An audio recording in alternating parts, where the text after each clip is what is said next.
ਸੋ ਸਵਾਗਤ ਕਰਦੇ ਹਾਂ ਜੀ ਇੱਕ ਵਾਰ ਫਿਰ ਆਪ ਸਭ ਦਾ ਅੱਜ ਦੇ ਇਸ ਰਿਲੀਜੀਅਸ ਪ੍ਰੋਗਰਾਮ ਵਿੱਚ। ਪਿਛਲੇ ਕਈ ਹਫ਼ਤਿਆਂ ਤੋਂ ਅਸੀਂ ਤੁਹਾਡੇ ਨਾਲ ਮਹੱਤਵਪੂਰਨ ਵਿਸ਼ੇ 'ਤੇ ਗੱਲਬਾਤ ਕਰ ਰਹੇ ਹਾਂ, ਜਿਹੜੀ ਕਿ ਸਾਡੇ ਆਲੇ ਦੁਆਲੇ ਜੋ ਕੁਝ ਵਾਪਰ ਰਿਹਾ ਤੇ ਕਿਸ ਤਰੀਕੇ ਨਾਲ ਅਸੀਂ ਗੁਰੂ ਗ੍ਰੰਥ ਸਾਹਿਬ ਜੀ ਨੂੰ, ਜਿਸ ਨੂੰ ਕਿ ਆਪਣਾ ਗੁਰੂ ਕਹਿੰਦੇ ਹਾਂ, ਕਿਵੇਂ ਉਸ ਦੀ ਗੱਲ ਮੰਨਣੀ ਹੈ।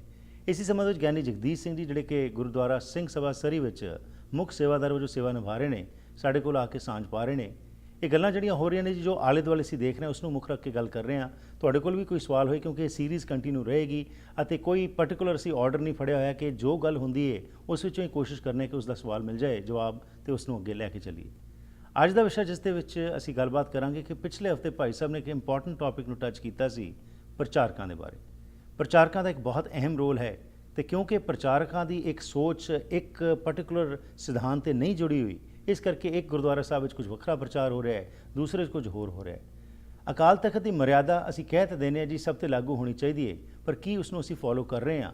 ਜੇਕਰ ਇਹ ਫੋਲੋ ਨਹੀਂ ਹੋ ਰਹੀ, ਉਸ ਦਾ ਕੀ ਨੁਕਸਾਨ ਹੋ ਰਿਹਾ ਹੈ? ਤੇ ਜਦੋਂ ਅਸੀਂ ਪ੍ਰਚਾਰਕਾਂ ਦੀ ਗੱਲ ਕਰਦੇ ਹਾਂ ਤਾਂ ਪ੍ਰਚਾਰਕਾਂ ਨੇ ਆਪਣਾ ਰੋਜ਼ਮਰਾ ਜ਼ਿੰਦਗੀ ਨੂੰ ਚਲਾਉਣਾ ਹੈ, ਪਰਿਵਾਰ ਨੇ ਉਹਨਾਂ ਨੇ ਅੱਗੇ ਫਰਦਰ ਕੰਮ ਕਰਨਾ ਹੈ, ਪਰ ਉਹਨਾਂ ਦੇ ਵੀ ਜੋ ਹਾਲਾਤ ਨੇ ਉਸ ਸੰਬੰਧ ਵਿੱਚ ਕੋਈ ਜਾਣਕਾਰੀ ਲਵਾਂਗੇ ਕਿ ਕਿਵੇਂ ਅਸੀਂ ਸਾਰੇ ਰਲ ਮਿਲ ਕੇ, ਇਹ ਅਗੇਨ ਕੋਈ ਬਲੇਮ ਗੇਮ ਨਹੀਂ ਹੈ ਕਿ ਇਹ ਪ੍ਰਬੰਧਕ ਨਹੀਂ ਕਰ ਰਹੇ ਜਾਂ ਉਹ ਨਹੀਂ ਕਰ ਰਹੇ, ਇਹ ਬਲੇਮ ਗੇਮ 'ਚੋਂ ਬਾਹਰ ਨਿਕਲ ਕੇ ਕਿਵੇਂ ਅਸੀਂ ਸਾਰਿਆਂ ਨੇ ਰਲ ਕੇ ਇੱਕ ਐਸਾ ਮਾਹੌਲ ਕ੍ਰੀਏਟ ਕਰਨਾ ਹੈ ਜਿਸ ਨਾਲ ਕਿ ਅਸੀਂ ਕੁਝ ਸਿਧਾਂਤਕ ਤੌਰ ਤੇ ਇਹਨਾਂ ਅਸੂਲਾਂ ਨਾਲ ਜੁੜ ਸਕੀਏ। ਸੋ ਸਵਾਗਤ ਕਰਦੇ ਹਾਂ ਗਿਆਨੀ ਜਗਦੀਸ਼ ਸਿੰਘ ਜੀ ਦਾ ਤੇ ਜਾਣਕਾਰੀ ਲੈਂਦੇ ਹਾਂ ਕਿ ਇਹਨਾਂ ਦੇ ਕੀ ਵਿਚਾਰ ਨੇ, ਕਿਉਂਕਿ ਇਹ ਆਪ ਵੀ ਲੰਮੇ ਪਿਛਲੇ 4 ਦਹਾਕਿਆਂ ਤੋਂ ਪ੍ਰਚਾਰਕ ਵਜੋਂ, ਗ੍ਰੰਥੀ ਵਜੋਂ, ਸੇਵਾਦਾਰ ਵਜੋਂ ਸੇਵਾ ਨਿਭਾ ਰਹੇ ਨੇ। ਇਹ ਕੀ ਮਹਿਸੂਸ ਕਰ ਰਹੇ ਨੇ, ਕਿੱਥੇ ਕਮੀ ਆ ਰਹੀ ਹੈ ਜਿੱਥੇ ਸਾਰਿਆਂ ਨੂੰ ਰਲ ਮਿਲ ਕੇ ਕੰਮ ਕਰਨ ਦੀ ਲੋੜ ਹੈ? ਜੀ ਆਨੂ ਜੀ ਭਾਈ ਸਾਹਿਬ, ਵਾਹਿਗੁਰੂ ਜੀ ਕਾ ਖਾਲਸਾ, ਵਾਹਿਗੁਰੂ ਜੀ ਕੀ ਫਤਿਹ ਜੀ। ਸੋ ਇਹ ਜਿਹੜੀ ਸਮੱਸਿਆਵਾਂ ਦੇ ਬਾਰੇ ਜਿਹੜਾ ਜ਼ਿਕਰ ਕੀਤਾ ਜੀ, ਇੱਕ ਪ੍ਰਚਾਰ ਇੱਕ ਹੱਬ ਹੈ, ਇੱਕ ਵਜ਼ੀਰ ਜਿਸ ਨੂੰ ਤੁਸੀਂ ਕਿਆ ਕਰਦੇ ਹੋ ਕਿ ਉਸ ਦੇ ਹੀ ਕੇਂਦਰਿਤ ਹੈ ਸਾਰੀ ਚੀਜ਼ ਕਿ ਕਿਸ ਪਾਸੇ ਨੂੰ ਲੈ ਕੇ ਜਾਣਾ ਹੈ। ਪਰ ਅਗੇਨ ਉਹਦੇ ਉੱਤੇ ਵੀ ਬੜੀਆਂ ਪਾਬੰਦੀਆਂ ਮੈਨੇਜਮੈਂਟ ਦੀਆਂ, ਹੋਰ ਲੋਕਾਂ ਦੀਆਂ, ਲੋਕ ਕੀ ਸੁਣਨਾ ਚਾਹੁੰਦੇ ਨੇ। ਫਿਰ ਜਿੱਥੇ ਅਸੀਂ ਮਰਿਆਦਾ ਦੀ ਗੱਲ ਕਰਨੇ ਆ, ਸਿੱਖ ਤਾਂ ਇੱਕੋ ਹੀ ਹੈ। ਤੁਸੀਂ ਜਿਸ ਤਰ੍ਹਾਂ ਕਿਹਾ ਸੀ ਕਿ ਭਾਵੇਂ ਉਹ ਕਿਸੇ ਵੀ ਸਰੂਪ ਵਿੱਚ ਹੋਏ, ਉਹ ਗੁਰੂ ਗ੍ਰੰਥ ਸਾਹਿਬ ਨੂੰ ਸ਼ਰਧਾ ਨਾਲ ਉਸ ਵਿੱਚ ਵਿਸ਼ਵਾਸ ਰੱਖਦਾ ਹੈ, ਮੰਨੇ ਭਾਵੇਂ ਨਾ, ਇੱਕ ਵੱਖਰੀ ਗੱਲ ਹੈਗੀ। ਪਰ ਇੱਕ ਪ੍ਰਚਾਰਕ ਜਦੋਂ ਕੁਝ ਗੱਲ ਕਰਦਾ ਹੈ, ਉਸ ਦੇ ਉੱਤੇ ਲੋਕਾਂ ਨੂੰ ਕਾਫੀ ਵਿਸ਼ਵਾਸ ਹੁੰਦਾ ਹੈ, ਕਿਉਂਕਿ ਜਿਸ ਤਰ੍ਹਾਂ ਮੀਡੀਆ ਦੀ ਅਸੀਂ ਗੱਲ ਕਰਨੇ ਕਿ ਮੀਡੀਆ ਜਦੋਂ ਕੋਈ ਗੱਲ ਕਰਦਾ ਤਾਂ ਲੋਕਾਂ ਦਾ ਵਿਸ਼ਵਾਸ ਹੁੰਦਾ ਕਿ ਬਈ ਇਹ ਬੰਦਾ ਜੋ ਕਹਿ ਰਿਹਾ ਇਸ ਦੇ ਪਿੱਛੇ ਕੁਝ ਹੈਗਾ। ਜਦੋਂ ਪ੍ਰਚਾਰਕ ਵੀ ਗੁਰੂ ਦੀ ਗੱਲ ਕਰਦਾ ਤਾਂ ਅਸੀਂ ਉਸ ਨੂੰ ਸੁਣਨੇ ਬੜੇ ਧਿਆਨ ਨਾਲ। ਅਗੇਨ ਇੰਪਲੀਮੈਂਟੇਸ਼ਨ ਹੁੰਦੀ ਹੈ ਨਹੀਂ, ਇੱਕ ਵੱਖਰਾ ਇਸ਼ੂ ਹੈਗਾ। ਪਰ ਪ੍ਰਚਾਰਕਾਂ ਵਿੱਚ ਵੀ ਅੱਜ ਅਸੀਂ ਵੇਖ ਰਹੇ ਹਾਂ ਵੱਖਰੀ ਵੱਖਰੀ ਸੋਚ ਅੱਗੇ ਆ ਰਹੀ ਹੈ। ਨਾਮ ਨੂੰ ਲੈ ਲਓ, ਸਿਮਰਨ ਨੂੰ ਲੈ ਲਓ, ਗੁਰੂ ਗ੍ਰੰਥ ਸਾਹਿਬ ਦਾ ਬੇਸਿਕ ਜੋ ਮੁੱਢਲਾ ਅਸੂਲ ਹੈ ਉਸ ਦੇ ਉੱਤੇ ਵੀ ਅਸੀਂ ਇੱਕ ਮਾਤਰ ਨਹੀਂ ਹੋ ਸਕ ਰਹੇ। ਅਕਾਲ ਤਖਤ ਦੀ ਮਰਿਆਦਾ ਦੀ ਜਦ ਅਸੀਂ ਗੱਲ ਕਰ ਰਹੇ, ਜਿਹੜੀ ਸਿੱਖ ਰਹਿਤ ਮਰਿਆਦਾ ਹੈ, ਕਿ ਉਹ ਸਾਨੂੰ ਇਕੱਠੇ ਨਹੀਂ ਕਰ ਸਕਦੀ? ਕਿਉਂ ਨਹੀਂ ਗੁਰਦੁਆਰੇ ਜਿਹੜੇ ਨੇ ਸਾਰੇ ਲਾਗੂ ਕਰ ਰਹੇ ਹੈਗੇ? ਇਹ ਸੰਬੰਧ ਸਾਨੂੰ ਵਿਸਥਾਰ ਵਿੱਚ ਦੱਸੋ। ਇਹ ਬੜੇ ਕੰਪਲੈਕਸ ਮੁੱਦੇ ਮੈਂ ਲੈ ਕੇ ਆਇਆ, ਇਹਨਾਂ ਦੇ ਬਾਰੇ ਤੁਹਾਡੇ ਕੀ ਵਿਚਾਰ ਨੇ ਜੀ? ਸਭ ਤੋਂ ਪਹਿਲਾਂ ਤਾਂ ਫਤਿਹ ਦੀ ਸਾਂਝ ਕਰੀਏ। ਵਾਹਿਗੁਰੂ ਜੀ ਕਾ ਖਾਲਸਾ, ਵਾਹਿਗੁਰੂ ਜੀ ਕੀ ਫਤਿਹ ਜੀ। ਜੋ ਸਵਾਲ ਤੁਸੀਂ ਅੱਜ ਮੇਰੇ ਨਾਲ ਸਾਂਝਾ ਕਰਨ ਲੱਗੇ ਜੀ, ਵੈਸੇ ਗੱਲ ਹੈ ਸਿੱਖ ਰਹਿਤ ਮਰਿਆਦਾ ਦੀ, ਜੋ ਅਕਾਲ ਤਖਤ ਤੋਂ ਪ੍ਰਵਾਨਿਤ ਹੈ ਔਰ ਗੁਰੂ ਗ੍ਰੰਥ ਤੇ ਗੁਰੂ ਪੰਥ ਵੱਲੋਂ ਵੀ ਪ੍ਰਵਾਨਿਤ ਮਰਿਆਦਾ ਜੀ। ਵੈਸੇ ਹੁਕਮ ਤੇ ਹਰ ਇੱਕ ਸਿੱਖ ਨੂੰ ਆ ਕਿ ਉਹਨੇ ਉਹਦੇ ਮੁਤਾਬਕ ਆਪਣਾ ਕਰਮ ਕਰਨਾ। ਔਰ ਜਿੰਨੇ ਵੀ ਗੁਰਦੁਆਰਾ ਸਾਹਿਬ ਦੁਨੀਆ ਦੇ ਵਿੱਚ, ਵਰਲਡ ਦੇ ਵਿੱਚ ਹੈਗੇ ਨੇ, ਉਹਨਾਂ ਸਾਰਿਆਂ ਨੂੰ ਇਹ ਹੁਕਮ ਹੈ ਕਿ ਜੋ ਪ੍ਰਵਾਨਿਤ ਸਿੱਖ ਰਹਿਤ ਮਰਿਆਦਾ ਅਕਾਲ ਤਖਤ ਤੋਂ ਪ੍ਰਵਾਨਿਤ ਹੈ ਜੀ, ਉਹ ਮੁਤਾਬਕ ਉਹ ਸਾਰੇ ਜਿੰਨੇ ਵੀ ਧਰਮ ਦੇ ਕਰਮ ਨੇ ਉਹਨਾਂ ਨੇ ਉੱਤੇ ਕਰਨੇ ਜੀ। ਪਰ ਜਿਹੜਾ ਸਿਧਾਂਤ ਹੈ ਉਸ ਨੂੰ ਅਸੀਂ ਪਕੜਨ ਦੀ ਬਜਾਏ, ਕਿਉਂਕਿ ਇੱਕ ਤੇ ਗੁਰਦੁਆਰਾ ਜਿਹੜਾ ਗੁਰੂ ਨੂੰ ਸਮਰਪਣ ਹੈ ਜੀ, ਤੇ ਉੱਥੇ ਤੇ ਹੋਣੀ ਚਾਹੀਦੀ ਗੁਰੂ ਦੀ ਗੱਲ ਜੀ। ਤੇ ਜੇ ਗੁਰਦੁਆਰਾ ਇੱਕ ਬਣਾ ਕੇ ਨਿਸ਼ਾਨ ਸਾਹਿਬ ਲਾ ਕੇ ਚੰਗੀ ਵੱਡੀ ਬਿਲਡਿੰਗ ਖੜੀ ਕਰਕੇ, ਤੇ ਜੇ ਉਹਦੇ ਵਿੱਚ ਸਿਧਾਂਤ ਗੁਰੂ ਦਾ ਨਹੀਂ ਆ ਤੇ ਗੁਰਮਤਿ ਦਾ ਸਿਧਾਂਤ ਨਹੀਂ, ਸਿੱਖ ਰਹਿਣ ਮਰਿਆਦਾ ਦੇ ਮੁਤਾਬਕ ਨਹੀਂ ਜੀ, ਤੇ ਜੇ ਆਪਣੀ ਮਨ ਮਰਜ਼ੀ ਨਾਲ ਚੱਲ ਰਿਹਾ ਤੇ ਫਿਰ ਉਹ ਗੁਰਦੁਆਰਾ ਗੁਰੂ ਦਾ ਸਥਾਨ ਨਹੀਂ, ਉਹ ਆਪਣਾ ਸਥਾਨ ਹੈ। ਜਿਵੇਂ ਅਸੀਂ ਮਰਜ਼ੀ, ਜਿਵੇਂ ਹੁਣ ਆਪਣਾ ਸਾਧ ਪ੍ਰਥਾ ਹੈ ਜੀ, ਹਰ ਇੱਕ ਡੇਰੇ ਦੀ ਆਪਣੀ ਮਰਿਆਦਾ, ਉਹਨਾਂ ਦਾ ਕੋਈ ਐਸਾ ਇੱਕ ਸਿਧਾਂਤ ਨਹੀਂ ਆ, ਕਿਉਂਕਿ ਹਰ ਇੱਕ ਦਾ ਆਪਣਾ ਸਿਧਾਂਤ ਆ। ਇਸੇ ਤਰ੍ਹਾਂ ਹੀ ਗੁਰਦੁਆਰਾ ਸਾਹਿਬ ਦੇ ਵਿੱਚ ਵੀ ਤਕਰੀਬਨ ਇਹ ਗੱਲ ਜਿਹੜੀ ਹੈ ਤਕਰੀਬਨ ਲਾਗੂ ਆ, ਕਿਉਂਕਿ ਹਰ ਇੱਕ ਗੁਰਦੁਆਰਾ ਦੇ ਵਿੱਚ ਆਪੋ ਆਪਣੇ ਮੁਤਾਬਕ ਜਿਹੜਾ ਪ੍ਰਚਾਰਕ ਸ਼੍ਰੇਣੀ ਤੇ ਪ੍ਰਬੰਧਕ ਸ਼੍ਰੇਣੀ ਜਿਹੜੀ ਆ ਉਹ ਸੰਗਤਾਂ ਨੂੰ ਇਹ ਚੀਜ਼ ਪਰੋਸ ਕੇ ਥਾਲ ਵਿੱਚ ਦੇ ਰਹੀ ਆ। ਕਿਉਂਕਿ ਇਹ ਚੀਜ਼ ਜਿਹੜੀ ਆ, ਮੈਂ ਪਹਿਲਾਂ ਵੀ ਬੇਨਤੀ ਕੀਤੀ ਸੀ, ਹੁਣ ਵੀ ਬੇਨਤੀ ਕਰਾਂ ਕਿ ਜਿਹੜੇ ਗੁਰਦੁਆਰਾ ਸਾਹਿਬ ਨੇ ਪ੍ਰਚਾਰਕ ਤੇ ਪ੍ਰਬੰਧਕ ਦੇ ਸਿਰ ਤੇ ਨੇ। ਠੀਕ ਹੈ, ਕਿਉਂਕਿ ਪ੍ਰਬੰਧਕ ਇਹਦਾ ਪ੍ਰਬੰਧ ਕਰਦਾ, ਪ੍ਰਚਾਰਕ ਜਿਹੜਾ ਵਾ ਉਸਨੇ ਪ੍ਰਚਾਰ ਦਾ ਸਾਧਨ ਜਿਹੜਾ ਉਹ ਦੇਣਾ ਜੀ।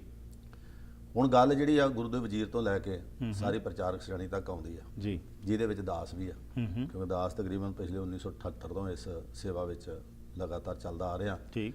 ਔਰ ਬਹੁਤ ਸਾਰੀਆਂ ਮੁਸ਼ਕਲਾਂ ਦਾ ਵੀ ਸਾਹਮਣਾ ਕਰਨਾ ਪੈਂਦਾ।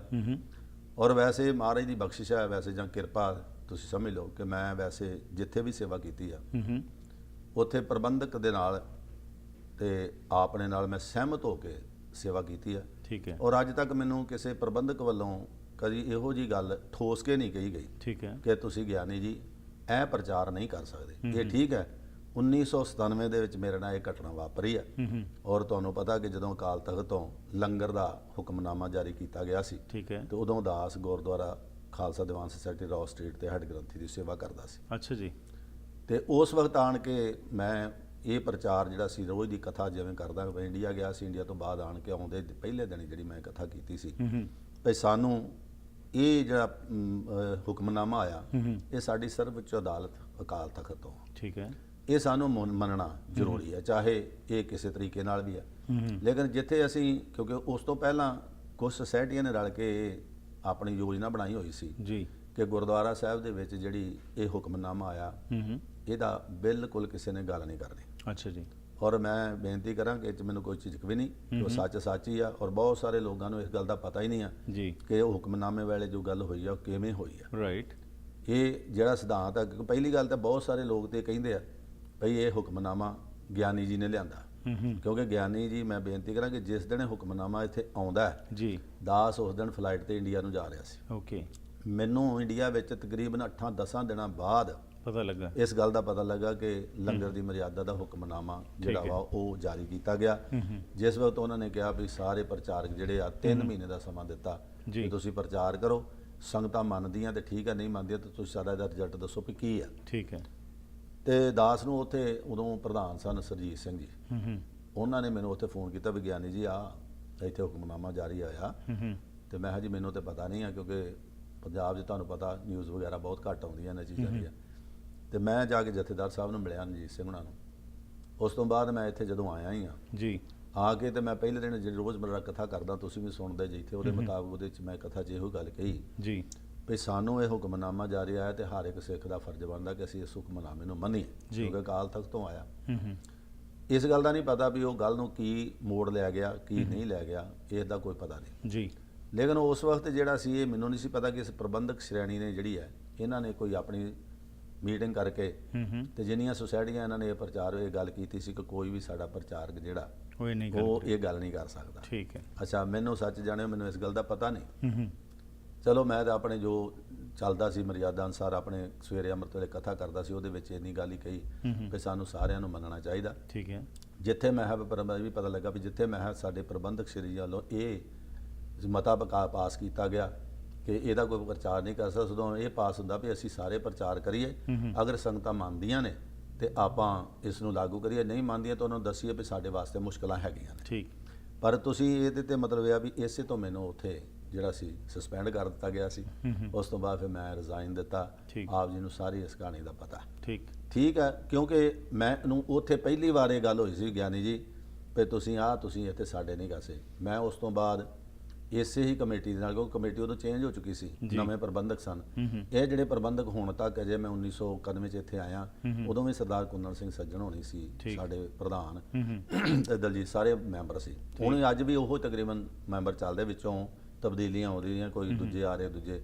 ਲੇਕਿਨ ਅੱਜ ਤੱਕ ਕਦੀ ਮੈਨੂੰ ਕਿਸੇ ਪ੍ਰਬੰਧਕ ਸ਼੍ਰੇਣੀ ਨੇ ਇਹ ਗੱਲ ਨਹੀਂ ਕਹੀ ਕਿ ਤੁਸੀਂ ਇੰਜ ਨਹੀਂ ਇੰਜ ਕਰਨਾ। ਠੀਕ ਹੈ। ਪਰ ਮੈਂ ਬੇਨਤੀ ਕਰਾਂ, ਕੁਝ ਸਥਾਨਾਂ ਤੇ ਇਹ ਗੱਲ ਹੁੰਦੀ ਵੀ ਆ ਔਰ ਸਾਡੇ ਨਾਲ ਗੱਲਾਂ ਹੁੰਦੀਆਂ ਵੀ ਨੇ ਕਿ ਪ੍ਰਚਾਰਕ ਸ਼੍ਰੇਣੀ ਨੂੰ ਪ੍ਰਬੰਧਕ ਕਹਿ ਰਹੇ ਨੇ ਕਿ ਆਪਾਂ ਇਹ ਪ੍ਰਚਾਰ ਨਹੀਂ ਕਰਨਾ, ਤੇ ਪ੍ਰਚਾਰਕ ਵੀ ਜਿਹੜਾ ਗੁਰਮੁਖ ਪਿਆਰੋ ਉਹ ਪ੍ਰਬੰਧਕ ਦੇ ਮੁਤਾਬਕ ਉਹ ਪ੍ਰਚਾਰ ਨਹੀਂ ਕਰਦਾ ਜਿਹੜਾ ਕਰਨਾ ਚਾਹੀਦਾ।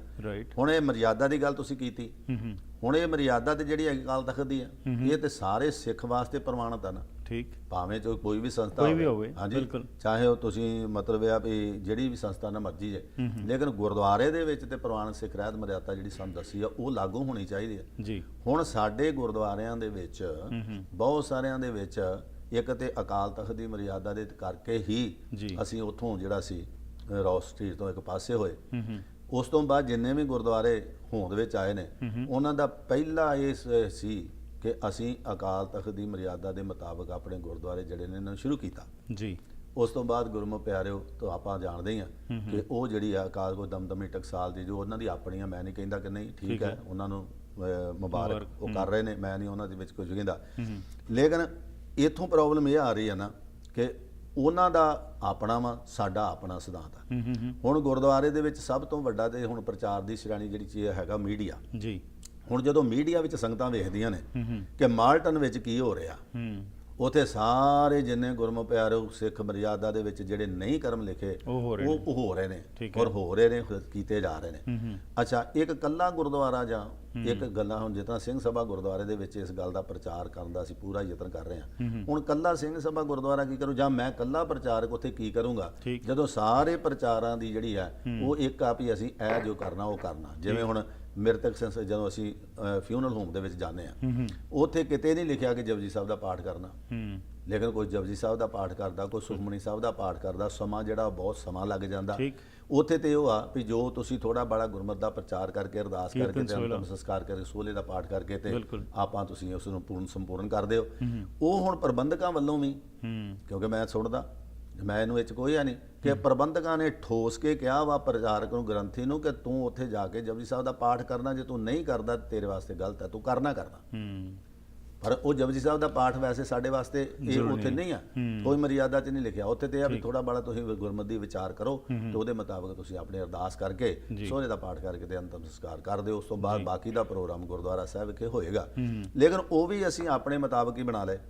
ਹੁਣ ਬਹੁਤ ਸਾਰੀਆਂ ਐਸੀਆਂ ਚੀਜ਼ਾਂ ਨੇ ਜਿਹੜੀਆਂ ਅਸੀਂ ਆਪਣੇ ਮੁਤਾਬਕ ਗੁਰਦੁਆਰਾ ਸਾਹਿਬ ਦੇ ਵਿੱਚ ਕਰ ਰਹੇ ਹਾਂ।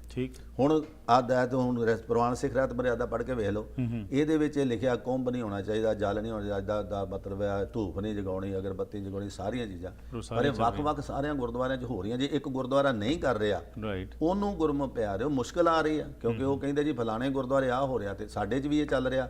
ਫਰਜ਼ ਕੀਤਾ ਮੈਂ ਆਪਾਂ ਇੱਥੇ ਕਹਿੰਦੇ ਆ ਵੀ ਆਡਾ ਆਨੰਦ ਕਾਰਜ ਦਾ ਆ ਸਬੰਧ ਆ ਵੀ ਅਸੀਂ ਘੋੜੇ ਤੇ ਨਹੀਂ ਚੜ੍ਹ ਕੇ ਆਉਣ ਦੇਣਾ, ਅਸੀਂ ਢੋਲ ਨਹੀਂ ਵਜਾਉਣ ਦੇਣਾ, ਅਸੀਂ ਸਿਹਰਾ ਲਾ ਕੇ ਨਹੀਂ ਅੰਦਰ ਜਾਣ ਦੇਣਾ, ਅਸੀਂ ਜੋ ਮਰਿਆਦਾ ਲਿਖਿਆ ਉਹਦੇ ਮੁਤਾਬਕ ਕਰਨਾ।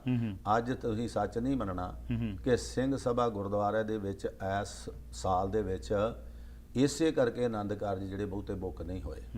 ਉਹਦਾ ਕਾਰਨ ਕਿਉਂਕਿ ਤੁਸੀਂ ਕਿਹਾ ਕਿ ਅਸੀਂ ਮਰਿਆਦਾ ਅਨੁਸਾਰ ਅਸੀਂ ਜੋ ਮਰਿਆਦਾ ਉਹਦੇ ਮੁਤਾਬਕ ਕਰਨਾ। ਇਹਦੇ ਬਾਰੇ ਜੀ ਹੋਰ ਇਨਫੋਰਮੇਸ਼ਨ ਲੈਣੇ ਇਸ ਛੋਟੀ ਜਿਹੀ ਬ੍ਰੇਕ ਤੋਂ ਬਾਅਦ, ਕਿ ਜਿਸ ਤਰ੍ਹਾਂ ਇਹ ਸਾਰਾ ਹੀ ਇੱਕ ਨੈਕਸਸ ਜਿਹਾ ਬਣ ਚੁੱਕਿਆ ਹੈਗਾ ਕਿ ਜੇਕਰ ਸੱਚ ਦੀ ਗੱਲ ਕਰੋਗੇ ਤਾਂ ਉਸ ਨਾਲ ਪ੍ਰੋਬਲਮਸ ਆਉਣਗੀਆਂ, ਚੈਲੰਜਸ ਆਉਣਗੀਆਂ, ਪਰ ਲੋਕਾਂ ਵਿੱਚ ਅਗੇਨ ਜਿਹੜੇ ਪ੍ਰਚਾਰਕਾਂ ਦੀ ਅਸੀਂ ਗੱਲ ਕਰ ਰਹੇ ਸੀ ਉਹ ਵੀ ਕਿਵੇਂ ਉਹਨਾਂ ਦੀ ਵੇਤਨ, ਉਹਨਾਂ ਦੇ ਵੇਜਸ, ਉਹਨਾਂ ਨੂੰ ਇੱਕ decent life style, after all ਉਹ ਵੀ ਗੁਰੂ ਦੇ ਵਜ਼ੀਰ ਜਿਹਨੂੰ ਅਸੀਂ ਕਹਿ ਰਹੇ ਹਾਂ, ਉਹਨਾਂ ਨੂੰ ਇੱਕ ਸਟੈਂਡਰਡ ਤਾਂ ਅਸੀਂ ਮੇਨਟੇਨ ਰੱਖੀਏ, ਉਹ ਕਿਵੇਂ ਬਣ ਸਕਦਾ, ਕਿਵੇਂ ਲੋਕ ਜਿਹੜੇ ਨੇ ਉਹ ਇਸ ਵਿੱਚ ਮੈਨੇਜਮੈਂਟਸ ਦੇ ਰਾਹੀਂ, ਜਾਂ ਕਿਉਂਕਿ ਇੱਥੇ ਤਾਂ ਹਰ ਇੱਕ ਗੁਰਦੁਆਰੇ ਦੀ ਵੱਖਰੀ ਮੈਨੇਜਮੈਂਟ ਹੈ, ਇੱਥੇ ਇੱਕ ਸੰਸਥਾ ਤਾਂ ਹੈ ਨਹੀਂ ਜਿਹੜੀ ਸਾਰਿਆਂ ਨੂੰ ਮੋਨੀਟਰ ਕਰਦੀ ਹੈ। ਸੋ ਇਹਨਾਂ ਮੁਲਕਾਂ 'ਚ ਕੁਝ ਵੱਖਰੇ ਇਸ਼ੂਜ਼ ਨੇ, ਪੰਜਾਬ ਵਿੱਚ ਕੁਝ ਵੱਖਰੇ ਹੈਗੇ ਨੇ, ਇਹਦੇ ਬਾਰੇ ਡਿਸਕਸ਼ਨ ਕਰਨੇ ਥੋੜ੍ਹੀ ਜਿਹੀ ਬ੍ਰੇਕ ਤੋਂ ਬਾਅਦ। ਹੈਲਥ ਕੇਅਰ ਅਸਿਸਟੈਂਟ ਵਜੋਂ ਆਪਣਾ ਕੈਰੀਅਰ ਐਸਟੈਬਲਿਸ਼ ਕਰਕੇ ਚੰਗੀ ਤਨਖਾਹ ਤੇ ਕੰਮ ਕਰਨਾ ਚਾਹੁੰਦੇ ਹੋ ਤਾਂ ਵੈਸਟਰਨ ਕਮਿਊਨਿਟੀ ਕਾਲਜ ਪਹੁੰਚੋ। ਬਹੁਤ ਹੀ ਘੱਟ ਟਿਊਸ਼ਨ ਫੀਸ ਅਤੇ ਈਜ਼ੀ ਇੰਸਟਾਲਮੈਂਟਸ ਨਾਲ ਤੁਸੀਂ ਫੁੱਲ ਟਾਈਮ, ਪਾਰਟ ਟਾਈਮ ਜਾਂ ਈਵਨਿੰਗ ਕੋਰਸਸ ਜੁਆਇਨ ਕਰ ਸਕਦੇ ਹੋ। ਮੁਫਤ ਇੰਗਲਿਸ਼ ਕਲਾਸਿਸ ਨਾਲ ਐਬਟਸਫੋਰਡ ਤੋਂ ਮੁਫਤ ਰਾਈਡ ਦਾ ਵੀ ਪ੍ਰਬੰਧ ਹੈ। ਹਫਤੇ ਦੇ 7 ਦਿਨ ਖੁੱਲੇ ਇਸ ਗਵਰਨਮੈਂਟ ਰਜਿਸਟਰਡ ਕਾਲਜ ਵਿੱਚ ਕਲੀਨਿਕਲ ਵਰਕ ਅਤੇ ਪ੍ਰੈਕਟੀਕਮ ਲਈ ਸਪੈਸ਼ਲ ਲੈਬਸ ਹਨ। ਆਈਲੈਟਸ, ਅਕਾਊਂਟਿੰਗ ਅਤੇ ਬਿਜ਼ਨਸ ਮੈਨੇਜਮੈਂਟ ਕੋਰਸ ਵੀ ਕਰਵਾਉਂਦੇ ਹਨ। Come and experience the difference. Western community college 6045943500।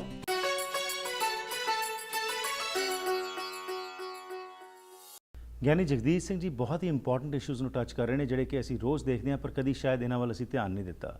ਅਸੀਂ ਚਾਹੁੰਦੇ ਹਾਂ ਕਿ ਸਭ ਤੋਂ ਵਧੀਆ ਪ੍ਰਚਾਰਕ ਸਾਡੇ ਕੋਲ ਆਉਣ, ਪਰ ਅਗੇਨ ਉਹਨਾਂ ਦੇ ਉੱਤੇ ਜਿਹੜੀਆਂ ਬੰਦਸ਼ਾਂ ਕਈ ਵਾਰੀ ਲੱਗ ਜਾਂਦੀਆਂ ਨੇ, ਜਾਂ ਉਹਨਾਂ ਦੇ ਕਿਹੜੇ ਉਹ ਇਨਵਾਇਰਮੈਂਟ ਅਸੀਂ ਕ੍ਰੀਏਟ ਕੀਤੀ ਹੋਈ ਹੈ ਜਿਸ ਕਾਰਨ ਉਹ ਖੁੱਲ੍ਹ ਕੇ ਕਈ ਵਾਰੀ ਨਹੀਂ ਬੋਲ ਸਕਦੇ। ਗੁਰਦੁਆਰਿਆਂ ਵਿੱਚ ਵੱਖਰੀ ਵੱਖਰੀ ਮਰਿਆਦਾ, ਹਰ ਇੱਕ ਕੋਈ ਜੋ ਹੈ ਆਪਣੀ ਸੋਚ ਅਨੁਸਾਰ ਜੋ ਹੈ ਉਹ ਕੁਝ ਨਾ ਕੁਝ ਮੈਸੇਜ ਦਿੰਦਾ ਹੈ, ਪਰ ਅਗੇਨ ਇਸ ਸਾਰੀ ਦੇ ਨਾਲ ਕਨਫਿਊਜ਼ਨ ਜਿਹੜੀ ਉਹ ਵੱਧ ਜਾਂਦੀ ਹੈ। ਪਰ ਇਸ ਕਨਫਿਊਜ਼ਨ 'ਚੋਂ ਕਿਵੇਂ ਬਾਹਰ ਨਿਕਲਣਾ ਹੈ? ਜਿਸ ਤਰ੍ਹਾਂ ਭਾਈ ਸਾਹਿਬ ਬ੍ਰੇਕ ਤੋਂ ਪਹਿਲਾਂ ਜੋ ਗੱਲ ਕਰ ਰਹੇ ਸੀ, ਐਗਜ਼ਾਮਪਲ ਦੇ ਰਹੇ ਸੀ ਕਿ ਇਸ ਸਾਲ ਸਿੰਘ ਸਭਾ ਸਰੀ ਦੇ ਵਿੱਚ ਜੋ ਹੈ ਆਨੰਦ ਕਾਰਜ ਘੱਟ ਬੁੱਕ ਹੋਏ। ਕਿਉਂਕਿ ਇਹਨਾਂ ਨੇ ਕਿਹਾ ਕਿ ਅਸੀਂ ਰਹਿਤ ਮਰਿਆਦਾ ਨੂੰ ਫੋਲੋ ਕਰਦੇ ਹਾਂ ਤੇ ਇਹ ਹੋ ਸਕਦਾ, ਇਹ ਨਹੀਂ ਹੋ ਸਕਦਾ। ਜਿੱਥੇ ਸੱਚ ਨੂੰ ਲੈ ਕੇ ਜੋ ਮਰਿਆਦਾ ਅਨੁਸਾਰ ਜੇਕਰ ਗੱਲ ਹੋਏ ਤਾਂ ਜੇਕਰ ਲੋਕ ਸਪੋਰਟ ਨਾ ਕਰਨ ਤਾਂ ਫਿਰ ਅਲਟੀਮੇਟਲੀ ਫਿਰ ਇੱਕ ਐਸਾ ਵੀ ਸਮਾਂ ਆਉਂਦਾ ਹੈ, ਕਿਉਂਕਿ ਬਿਲਸ, ਬਿਜਲੀ ਦੇ ਬਿੱਲ, ਮਾਰਗੇजेस ਹੋਰ ਸਾਰੀਆਂ ਚੀਜ਼ਾਂ ਜਿਹੜੀਆਂ ਚਲਾਣੀਆਂ ਨੇ ਉਸ ਨੂੰ ਪੂਰਾ ਕਰਨ ਵਾਸਤੇ ਫਿਰ ਵਿਅਕਤੀ ਕਹਿੰਦਾ ਕਿ ਛੱਡੋ ਯਾਰ ਮੈਂ ਕੀ ਕਰਨਾ ਇਸ ਨੂੰ ਕਰਕੇ ਉਸੇ ਫਲੋ 'ਚ ਕੰਮ ਸ਼ੁਰੂ ਹੋ ਜਾਂਦਾ ਹੈ। ਸੋ ਇਹ ਸਾਰੇ ਚੀਜ਼ਾਂ ਤੋਂ ਆਗਾਜ਼ ਕਰਨ ਦਾ ਮਕਸਦ ਤੁਹਾਨੂੰ ਇਹ ਹੈਗਾ ਹੈ, ਅਗੇਨ ਇਹ ਕੋਈ ਬਲੇਮ ਗੇਮ ਨਹੀਂ ਕਿ ਇਹ ਉਹਨਾਂ ਦੇ ਕਾਰਨ ਜਾਂ ਇਹਨਾਂ ਦੇ ਕਾਰਨ ਹੋ ਰਿਹਾ ਹੈ, ਲੇਕਿਨ ਸਾਨੂੰ ਪਤਾ ਹੋਵੇ ਕਿ ਕਿਵੇਂ ਅਸੀਂ ਸਾਰੇ ਰਲ ਮਿਲ ਕੇ ਇਸ ਦਾ ਕੋਈ ਸੋਲੂਸ਼ਨ ਲੱਭ ਸਕਦੇ ਹਾਂ। ਜੀ ਭਾਈ ਸਾਹਿਬ, ਸੋ ਤੁਸੀਂ ਬ੍ਰੇਕ ਤੋਂ ਪਹਿਲਾਂ ਜੋ ਦੱਸ ਰਹੇ ਸੀ ਉਸਨੂੰ ਕੰਟੀਨਿਊ ਰੱਖੋ। ਸੋ ਇਹ ਸਮੱਸਿਆ ਜਿਹੜੀ ਹੈਗੀ ਹੈ ਕਿ ਜੇਕਰ ਇੱਕ ਸਿਧਾਂਤ ਦੇ ਉੱਤੇ ਤੁਸੀਂ ਖੜੇ ਹੁੰਦੇ ਹੋ ਤਾਂ ਪ੍ਰੋਬਲਮਸ ਆਉਂਦੀਆਂ ਹੈਗੀਆਂ ਨੇ, ਤਾਂ ਕਿਵੇਂ ਫਿਰ ਇਸ ਨੂੰ ਕਿਸ ਤਰ੍ਹਾਂ ਪ੍ਰਚਾਰਕਾਂ ਦਾ ਵੀ ਜੋ ਅਸੀਂ ਜ਼ਿਕਰ ਕੀਤਾ ਉਹਨਾਂ ਦਾ ਵੀ ਵੇਜਸ ਦੇ ਸੰਬੰਧ ਵਿੱਚ ਉਹ ਇਸ ਕਰਕੇ ਪੂਰਾ ਨਹੀਂ ਬੋਲ ਸਕਦੇ, ਕਈ ਵਾਰੀ ਉਹਨਾਂ ਨੇ ਦੇਖਣਾ ਹੈ ਲੋਕ ਕੀ ਸੁਣਨਾ ਚਾਹੁੰਦੇ ਨੇ ਜਾਂ ਪ੍ਰਬੰਧਕ ਕੀ ਬੋਲਣਾ ਚਾਹੁੰਦੇ ਨੇ, ਤਾਂ ਇਹ ਕਿਵੇਂ ਤੁਹਾਨੂੰ ਲੱਗ ਰਿਹਾ ਕਿ ਇਹਦਾ ਕੋਈ ਸੋਲੂਸ਼ਨ ਤੁਹਾਨੂੰ ਨਜ਼ਰ ਆਉਂਦਾ ਹੈ? ਦੇਖੋ, ਗੱਲ ਗੁਰਦੁਆਰੇ ਦੀ ਹੈ। ਗੁਰਦੁਆਰਾ ਸਿਰਫ ਇਸ ਕਰਕੇ ਹੈ ਕਿ ਗੁਰੂ ਦੀ ਗੱਲ ਕਰਨੀ ਹੈ, ਕਿਉਂਕਿ ਗੁਰਦੁਆਰੇ ਹੋਏ ਸੋਝੀ ਪਾਏ ਸੀ, ਦੁਆਰੇ ਧੋਏ ਅੱਛਾ ਹੋਇਆ ਸੀ। ਠੀਕ। ਕਿਉਂਕਿ ਗੁਰਦੁਆਰੇ ਵਿੱਚ ਸਾਨੂੰ ਸਮਝ ਪੈਣੀ ਹੈ, ਤੇ ਜੇ ਗੁਰਦੁਆਰੇ ਦੇ ਵਿੱਚ ਅਸੀਂ ਉਸ ਗੁਰੂ ਦੇ ਮੁਤਾਬਕ ਜਿਹੜੀ ਗੱਲ ਹੈ ਉਸ ਨੂੰ ਨਹੀਂ ਕਰਾਂਗੇ ਤੇ ਗੁਰੂ ਦੀ ਗੱਲ ਹੋਏਗੀ ਕਿੱਦਾਂ? ਜੀ। ਅੱਜ ਇਹੀ ਕਾਰਨ ਹੈ ਨਾ ਵੀ ਅਸੀਂ ਮਨਮਤ ਜਿਹੜੀ ਹੈ ਤਕਰੀਬਨ ਕਰਮਕਾਂਡ ਮਨਮਤ ਆਪਣੀ ਮਰਜ਼ੀ ਦੇ ਮੁਤਾਬਕ ਅਸੀਂ ਜਿਹੜੇ ਕਰਮ ਨੇ ਉਹ ਕਰਨੇ ਸ਼ੁਰੂ ਕਰਤੇ ਜੀ। ਤੇ ਲੋਕ ਵੀ ਤਕਰੀਬਨ ਉਹਨਾਂ ਕਰਮਕਾਂਡਾਂ ਦੇ ਵਿੱਚ ਬੜੇ ਖੁਸ਼ ਨੇ। ਇਹ ਸੱਚ ਵਾ ਕਿ ਲੋਕ ਕਰਮਕਾਂਡਾਂ 'ਚ ਖੁਸ਼ ਨੇ। ਇਹਦੇ 'ਚ ਇਹ ਨਹੀਂ ਹੈ ਕਿ ਬਿਲਕੁਲ ਕੋਈ ਐਸੀ ਆਤ ਕਥਨੀ ਨਹੀਂ ਹੈਗੀ ਕਿ ਲੋਕ ਚਾਹੁੰਦੇ ਨੇ ਕਿ ਜੋ ਅਸੀਂ ਕਰਨਾ ਨਾ। ਮੇਰੇ ਨਾਲ ਅੱਜ ਥੋੜੇ ਚਿਰ ਪਹਿਲਾਂ ਅੱਜ ਇਸ ਵੀਕਐਂਡ ਤੇ ਇਹ ਗੱਲਾਂ ਘਟਨਾ ਵਾਪਰੀਆਂ ਨੇ। ਦੇਖੋ, ਅਸੀਂ ਮਾਝੀ ਅਰਦਾਸ ਨਹੀਂ ਕਰਦੇ। ਮੈਂ ਤੁਹਾਨੂੰ ਅੱਗੇ ਬੇਨਤੀ ਕੀਤੀ ਕਿ ਮਾਝੀ ਅਰਦਾਸ ਸਿਰਫ ਹੁੰਦੀ ਹੈ ਦੇਗ ਵਾਸਤੇ। ਤੇ ਇਸ ਹਫਤੇ ਅਖੰਡ ਪਾਠ ਸਾਹਿਬ ਦੇ ਵਿੱਚ ਜਿਹੜੇ ਆਮ ਪ੍ਰਾਣੀ ਸੀ ਉਹਨਾਂ 'ਚੋਂ ਇੱਕ ਦੋ ਪ੍ਰਾਣੀਆਂ ਨੇ ਮੇਰੇ ਨਾਲ ਇਹ ਗੱਲ ਕੀਤੀ ਵੀ ਤੁਸੀਂ ਨਵੇਂ ਗਿਆਨੀ ਆ ਗਏ, ਤੁਹਾਨੂੰ ਕਿੱਥੋਂ ਪਤਾ, ਤੁਸੀਂ ਜਾਓ ਆਪਣਾ ਕੰਮ ਕਰੋ। ਦੋਨੋਂ ਹੱਥ ਜੋੜ ਕੇ ਮੱਥਾ ਟੇਕਦੇ ਆ ਵੀ ਤੁਸੀਂ ਕੀ ਕਰਦੇ, ਤੁਹਾਡਾ ਇੱਥੇ ਕੰਮ ਨਹੀਂ। ਕਮ ਸੋ ਕਮ ਮਤਲਬ ਇਹ ਆ ਵੀ ਜਿਹੜਾ ਗੁਰੂ ਦਾ ਵਜ਼ੀਰ ਹੈ ਜੇ ਤੂੰ ਆਪਣੇ ਸਿਧਾਂਤ ਤੋਂ ਉਲਟ ਚੱਲ ਰਿਹਾ ਫਿਰ ਤਾਂ ਤੁਸੀਂ ਕਹੋ, ਜੇ ਸਿਧਾਂਤ ਤੇ ਚੱਲ ਰਿਹਾ ਫਿਰ ਤਾਂ ਤੁਸੀਂ ਉਹਨੂੰ ਕਹਿਣਾ ਵੀ ਹਾਂ ਭਾਈ ਅਸੀਂ ਕਿਸੇ ਦੀ ਮੰਨ ਲਈ ਹੈ। ਅਸੀਂ ਤਾਂ ਕਿਸੇ ਦੀ ਮੰਨਣੀ ਨਹੀਂ ਚਾਹੁੰਦੇ। ਅਸੀਂ ਗੁਰਦੁਆਰਾ ਸਾਹਿਬ ਦੇ ਵਿੱਚ ਵੀ ਆਪਣੀ ਮਰਿਆਦਾ ਮੁਤਾਬਕ ਅਸੀਂ ਤੋਰਨਾ ਚਾਹੁੰਦੇ ਆ ਕਿ ਆਪਾਂ ਹੁਣ ਲੰਗਰ ਦੀ ਅਰਦਾਸ ਹੈ ਜੀ। ਲੰਗਰ ਦੀ ਅਰਦਾਸ ਤੇ ਦੇਗਿਆਂ ਦੀ ਅਰਦਾਸ, ਦੇਗਿਆਂ ਵਿੱਚ ਬਣਿਆ ਲੰਗਰ ਅਰਦਾਸ ਕਰਦੇ ਹੋ ਕਿ ਸੰਗਤਾਂ ਵਿੱਚ ਵਰਤਾਉਣ ਦੀ ਆਗਿਆ ਬਖਸ਼ੋ। ਅੱਜ ਤੱਕ ਸਾਡੇ 'ਚ ਬ੍ਰਾਹਮਣ ਪੁਰਾਣੀ ਜਾ ਰਿਹਾ ਕਿ ਅਸੀਂ ਥਾਲੀ ਪਰੋਸ ਕੇ ਉਹਨੂੰ ਢੱਕ ਕੇ ਤੇ ਉਹਨੂੰ ਅਸੀਂ ਲੈ ਕੇ ਗੁਰਦੁਆਰੇ, ਅਸੀਂ ਤਾਂ ਨਹੀਂ ਆ ਗੁਰਮੁਖ ਪਿਆਰੇ, ਬਹੁਤ ਸਾਰੇ ਗੁਰਦੁਆਰਿਆਂ ਦੇ ਵਿੱਚ ਗੁਰੂ ਮਹਾਰਾਜ ਦੀ ਹਜ਼ੂਰੀ ਦੇ ਵਿੱਚ ਅਰਦਾਸ ਕੀਤੀ ਜਾਂਦੀ ਹੈ, ਲੇਕਿਨ ਇਹ ਅਰਦਾਸ ਤੇ ਲੰਗਰ ਵਿੱਚ ਹੀ ਹੋਣੀ ਚਾਹੀਦੀ, ਲੰਗਰ 'ਚ ਹੀ ਕਰਨੀ ਚਾਹੀਦੀ ਹੈ। ਲੰਗਰ 'ਚ ਹੀ ਅਸੀਂ ਕਰਦੇ ਹਾਂ, ਪਰ ਬਹੁਤੇ ਸਾਰਿਆਂ ਨੂੰ ਇਹ ਅਜੇ ਤੱਕ ਇਹ ਵਹਿਮ ਤੇ ਭਰਮ ਹੈ ਕਿ ਥਾਲੀ ਬਣਾਉਣੀ ਹੈ, ਥਾਲੀ ਬਣਾ ਕੇ ਤੇ ਭੋਗ ਲਵਾਉਣਾ, ਤੇ ਭੋਗ ਲਵਾ ਕੇ ਅਸੀਂ ਇਸ ਗੱਲ ਨੂੰ ਫਿਰ ਉਸ ਚੀਜ਼ਾਂ ਫਿਰ ਉੱਥੇ ਫਿਰ ਰਸਤਾ ਤੇ ਪ੍ਰਸ਼ਾਦਾ ਤੇ ਉੱਥੋਂ ਹੀ ਕੱਢਿਆ ਤੇ ਫਿਰ ਭੋਗ ਲਵਾ ਕੇ ਫਿਰ ਉਹਦੇ 'ਚ ਹੀ ਪਾ ਦੇਣਾ। ਇਹਦੇ ਨੂੰ ਬਿਹਤਰ ਨਹੀਂ ਹੈ ਕਿ ਦੇਗੇ ਤਿਆਰ ਨੇ ਤੇ ਸਾਧਕ ਪਾਸੋਂ ਲੰਗਰਾਂ ਦੀ ਵਰਤਾਉਣ ਦੀ ਆਗਿਆ ਬਖਸ਼ਿਸ਼ ਪ੍ਰਾਪਤ ਕਰਨ ਤੇ ਅਸੀਂ ਉੱਥੇ ਅਰਦਾਸ ਕਰ ਦਈਏ। ਇਹ ਵੀ ਬੜਾ ਭੁਲੇਖਾ ਲੋਕਾਂ ਨੂੰ ਅਜੇ ਤੱਕ ਪਿਆ ਵਾ ਕਿ ਜਿੰਨਾ ਚਿਰ ਅਸੀਂ ਥਾਲੀ ਪਰੋਸ ਕੇ ਗੁਰੂ ਮਹਾਰਾਜ ਦੇ ਅੱਗੇ ਨਹੀਂ ਰੱਖਦੇ ਉਹਨਾਂ 'ਚ ਸਾਡਾ ਪ੍ਰਵਾਨ ਨਹੀਂ ਹੁੰਦਾ। ਇਹ ਜਿਹੜੇ ਵਹਿਮ ਤੇ ਭਰਮ ਪੈ ਗਏ ਨੇ, ਮਰਿਆਦਾ ਵਿੱਚ ਸਾਰੀਆਂ ਗੱਲਾਂ ਲਿਖੀਆਂ ਪਰ ਦੁਕਾਨ ਤੇ ਆ ਨਾ ਅਸੀਂ ਸਭ ਕੁਝ ਪੜ੍ਹ ਕੇ ਲਿਆ। ਦੇਖੋ, ਤੁਸੀਂ ਸਭ ਤੋਂ ਪਹਿਲਾਂ ਤੇ ਕੈਨੇਡਾ ਜਾਏ ਤੇ ਬੰਦੇ ਨੂੰ ਡਰਾਈਵਿੰਗ ਲਾਇਸੈਂਸ ਦੀ ਲੋੜ ਪਈ, ਇਹਨੇ ਪੜ੍ਹ ਕੇ ਲਿਆ। ਉਸ ਤੋਂ ਬਾਅਦ ਇਹਨੂੰ ਸਿਟੀਜ਼ਨ ਦੀ ਲੋੜ ਪਈ, ਇਹਨੇ ਪੜ੍ਹ ਕੇ ਲਿਆ। ਡਿਗਰੀਆਂ ਲਈਆਂ, ਪੜ੍ਹ ਕੇ ਲਈਆਂ। ਪਰ ਇੱਕ ਜਿਹੜਾ ਕਰਮ ਹੈ ਨਾ ਧਰਮ ਦਾ, ਅਸੀਂ ਬਿਨਾਂ ਹੀ ਪੜ੍ਹਨ ਤੋਂ ਕਰੀ ਜਾ ਰਹੇ। ਵੈਸੇ ਤੇ ਹੁਕਮ ਹੈ ਵੀ ਸਿੱਖ ਨੂੰ ਹਰ ਇੱਕ ਘਰ ਦੇ ਵਿੱਚ ਪ੍ਰਵਾਨ ਸਿੱਖ ਰਹਿਤ ਮਰਿਆਦਾ ਦੀ ਕਾਪੀ ਹੋਣੀ ਚਾਹੀਦੀ ਹੈ। ਕੋਈ ਵੀ ਧਰਮ ਦਾ ਕਰਮ ਅਸੀਂ ਕਰਨਾ, ਇਸ ਨੂੰ ਮੈਨੂਅਲ ਸਮਝੀਏ, ਅਸੀਂ ਸਭ ਤੁਹਾਨੂੰ ਜਾਂ ਦੂਜੇ ਨੂੰ ਜਾਂ ਤੀਜੇ ਨੂੰ ਪੁੱਛਣ ਦੀ ਬਜਾਏ ਅਸੀਂ ਕੱਢੀਏ, ਅਸੀਂ ਪੜ੍ਹੀਏ ਵੀ ਅਸੀਂ ਅਖੰਡ ਪਾਠ ਕਰਾਉਣਾ ਤੇ ਸਾਡੇ ਅਖੰਡ ਪਾਠ ਸਾਹਿਬ ਦੀ ਕੀ ਮਰਿਆਦਾ। ਅਸੀਂ ਆਨੰਦ ਕਾਰਜ ਕਰਨ ਵਾਸਤੇ ਬੱਚੇ ਦਾ ਜਾ ਰਹੇ ਹਾਂ ਤੇ ਬੱਚੇ ਦੇ ਆਨੰਦ ਕਾਰਜ ਦੀ ਸਾਡੀ ਮਰਿਆਦਾ ਕੀ ਹੈ। ਅਸੀਂ ਜਨਮ ਸੰਸਕਾਰ ਕਰਨਾ, ਬੱਚਾ ਪੈਦਾ ਹੋਇਆ ਉਹਦੇ ਸਾਡੇ ਸੰਸਕਾਰ ਕੀ ਨੇ, ਜਾਂ ਕੋਈ ਪ੍ਰਾਣੀ ਇਸ ਸੰਸਾਰ ਤੋਂ ਚਲੇ ਗਿਆ, ਚਲਾਣਾ ਕਰ ਗਿਆ ਤੇ ਉਹਦੇ ਵਾਸਤੇ ਸਾਡਾ ਅੰਤਮ ਸੰਸਕਾਰ ਜਿਹੜਾ ਉਹ ਅਸੀਂ ਕਿਵੇਂ ਕਰਨਾ। ਇਹ ਸਾਰੀਆਂ ਚੀਜ਼ਾਂ ਪ੍ਰਵਾਨ ਸਿੱਖ ਰਹਿਤ ਮਰਿਆਦਾ ਤੇ ਲਿਖੀਆਂ ਹੋਈਆਂ ਨੇ। ਅਗਰ ਜੇ ਮਨੁੱਖ ਪੜ੍ਹੇਗਾ ਹੀ ਨਹੀਂ, ਹੁਣ ਸਿੱਖ ਦੀ ਵੈਸੇ ਇੱਕ ਬਹੁਤ ਵੱਡੀ ਕਮਜ਼ੋਰੀ ਹੈ ਜੀ, ਸਿੱਖ ਨੂੰ ਪੜ੍ਹਨ ਦਾ ਸ਼ੌਂਕ ਨਹੀਂ। ਤੁਸੀਂ ਆਪਣੀ ਕਮਿਊਨਿਟੀ ਦੇ ਵਿੱਚ ਲਾਇਬ੍ਰੇਰੀਆਂ ਬਹੁਤ ਨੇ, ਕਿਤਾਬਾਂ ਵੀ ਬੜੀਆਂ ਨੇ।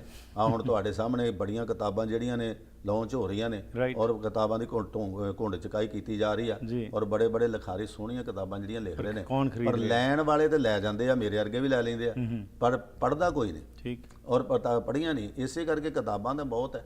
ਜਿਵੇਂ ਅਸੀਂ ਉਹਨਾਂ ਕਿਤਾਬਾਂ ਨੂੰ ਨਹੀਂ ਪੜ੍ਹਦੇ ਨਾ, ਇਦਾਂ ਸਾਨੂੰ ਸ਼ੌਂਕ ਨਹੀਂ ਵੀ ਅਸੀਂ ਗੁਰੂ ਗ੍ਰੰਥ ਸਾਹਿਬ ਦੀ ਬਾਣੀ ਨੂੰ ਵੀ ਪੜ੍ਹਨਾ, ਅਸੀਂ ਉਹ ਵੀ ਨਹੀਂ ਪੜ੍ਹਦੇ।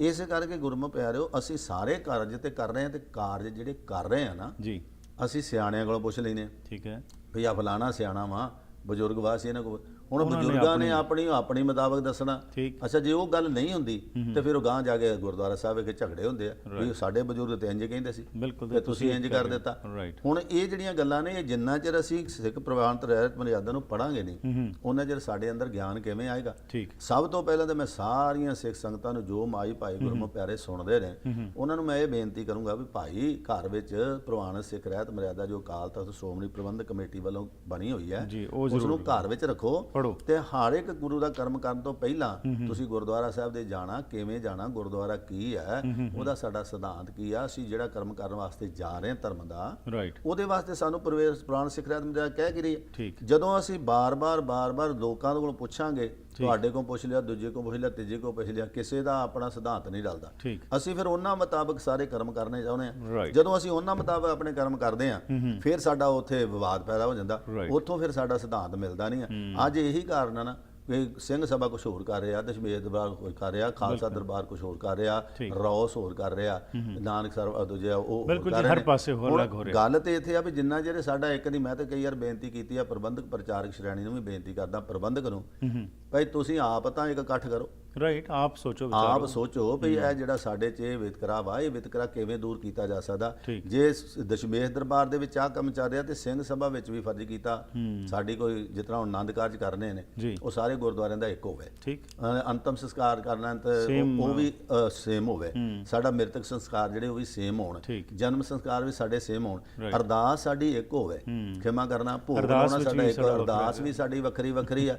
ਔਰ ਅਰਦਾਸਾਂ ਦੇ ਵਿੱਚ ਕਈ ਵਾਰ ਅਸੀਂ ਸੁਣਦੇ ਆ ਕਿ ਬਹੁਤ ਕੁਝ ਆ ਜਾਂਦਾ। ਬਿਲਕੁਲ ਜੀ। ਇਸ ਕਰਕੇ ਜਿੱਥੇ ਸਾਡੇ ਹੁਣ ਜਿਸ ਮਨੁੱਖ ਦਾ ਸਿਧਾਂਤ ਹੀ ਕੋਈ ਨਹੀਂ, ਰਾਈਟ, ਹੁਣ ਧਰਮ ਦਾ ਸਿਧਾਂਤ ਤੇ ਗੁਰੂ ਨਾਨਕ ਪਾਤਸ਼ਾਹ ਨੇ ਸਾਨੂੰ ਦਿੱਤਾ ਕਿ ਇੱਕ ਪਿਤਾ ਇੱਕ ਸਕੇ ਹੰਬਾਰਕ, ਸਾਨੂੰ ਨੇ ਇੱਕ ਨਾਲ ਜੋੜਿਆ, ਤੇ ਪਰ ਅਸੀਂ ਗੁਰਮੁਖ ਪਿਆਰਿਓ ਵੱਖ-ਵੱਖ ਬਣ ਕੇ ਅੱਜ ਮਰਿਆਦਾ ਵੀ ਸਾਡੀਆਂ ਪਤਾ ਨਹੀਂ ਕਿੰਨੀਆਂ ਮਰਿਆਦਾ ਜਿਹੜੀਆਂ ਨੇ ਉਹ ਸਾਡੀਆਂ ਸਰਦਾਰ ਵਿੱਚ ਲਾਗੂ ਨੇ।